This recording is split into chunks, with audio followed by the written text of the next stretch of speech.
Assalamualaikum, everyone. I'm a Master of Bioethics student at Emory University, and I'll be giving a very, very brief and quick intro into bioethics. And that starts with the definition for the field. So the field doesn't really have an agreed opinion on the definition, probably because it's relatively new within the past 50 years. But to put it simply, it's an exploration and response to moral and ethical questions that tend to arise within a medical context, but it can even be outside of a clinical context. Again, depends on who you ask. So there are four main bioethical principles that bioethicists tend to keep in mind when ethical issues arise. And I'm going to quickly go through them just so that we're all on the same page. So starting off with respect for autonomy.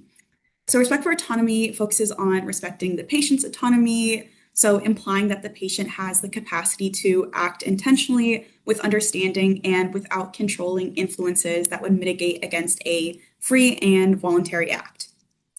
The principle of non-maleficence states that we do not intentionally create harm or injury to the patient, as it would be negligent if one causes a careless or unreasonable risk of harm upon another.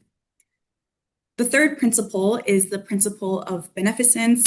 So healthcare providers have a duty to be of benefit to the patient, as well as to take positive steps to prevent and to remove harm from the patient. The last principle is justice, and they describe it as a form of fairness, but as you might notice, this principle is particularly vague in comparison to the rest. But to give an example, sometimes this takes shape in the form of discussion on the distribution of goods and ensuring that it's equitable. So Islamic bioethics incorporates these same four principles, but where it differs is in its religious basis. So, for example, the principle of non-maleficence, to not intentionally or unintentionally inflict harm on others, would be understood based on what God has outlined as harm. So, in determining harm or what is permissible more broadly is grounded in the Sharia. In cases where there's no clear rule outlined in the Quran or Sunnah, qualified scholars in Islamic law are consulted to provide rulings. So their rulings determine whether actions are obligatory, permissible, recommended, reprehensible, or prohibited.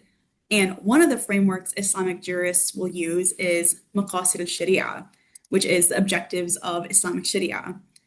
According to Al-Ghazali, the goals of Maqasid al-Sharia is to maintain the five essentials of the individual. So this is the maintenance of life, protection of an individual's faith and progeny, and protection of the intellect and wealth. The maqasid are grounded in the principles of benefit and harm. So the maqasid of Sharia is used to assess whether a proposed action falls into the rulings I mentioned above, of whether it's permissible or recommended.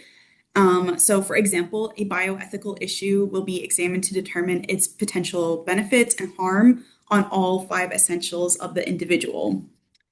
So for those familiar with philosophy, you might think that this sounds really similar to utilitarianism, which is the view that right actions are those that result in the most beneficial balance of good over bad consequences for everyone involved. The Maqasid Sharia framework slightly diverges from that, and I'll break this down with an example. So according to Al-Ghazali, whether something is beneficial or harmful, it can't approve of harming one Muslim in a village, even if it saves the lives of all Muslims in the village.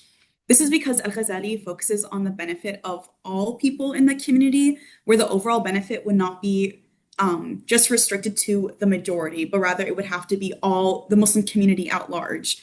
But a utilitarian standpoint, however, may justify the harming of that one individual for the sake of saving all the lives in the village. So the valuing of all Muslim lives, as emphasized in the Maqasid al-Sharia framework, reflects Islam's collectivist nature, where the well-being of individuals is deeply interconnected with the welfare of the community. So each individual has a role and responsibility to themselves, their family, their community, and God. Therefore, when evaluating possible harms and benefits, a communal perspective has to be invoked. So I'm going to quickly touch on medical AI, again, very surface level, But when we're looking at the application of AI in medical contexts, it's important to keep and apply those four principles. So you'd have to weigh out the potential benefits. So the potential increased accessibility to culturally relevant care, and you'd have to mark that against and compare that against the potential harms, including the risk of misapplication and even the impact it might have on religious authority within a clinical setting and even outside of that. So I think that's all the time I have to get into it today. Again, a very brief overview. Um, I don't know if there's time for questions. Hello, you let me know. But yeah, Yeah, we'll open the floor to a couple of questions if anybody has. But let's clap again for Alaa. Jazakallah khair. Thank you so much for the presentation. of course. Any questions?